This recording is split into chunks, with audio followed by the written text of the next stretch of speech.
Hey, Steven, number 2 in the world over there. Why don't you talk about number 8 and 6 in the world over there? Matt Brown, you have experience with him, obviously. Oh, definitely, man. My second fight in the UFC was against this guy. He definitely punched me in the face tremendously, over and over and over again. He's aggressive. He's got a great Muay Thai background. He's very tricky off of his back.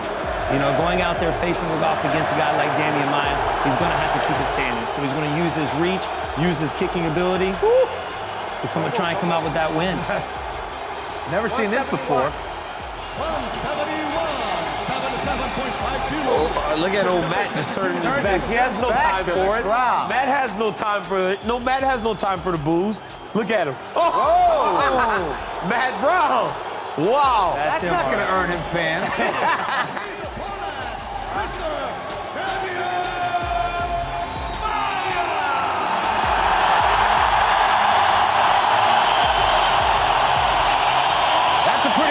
For Demian Maia. Let me tell you guys, if you want to fight Demian Maia, you better get ready to swim with a hungry great white shark. He's one of the most dangerous grapplers to ever compete in the UFC. He's both a hard worker and a natural grappler.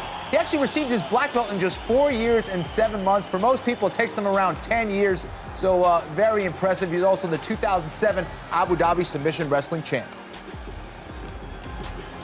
171. 171. 171, 77.5 kilos.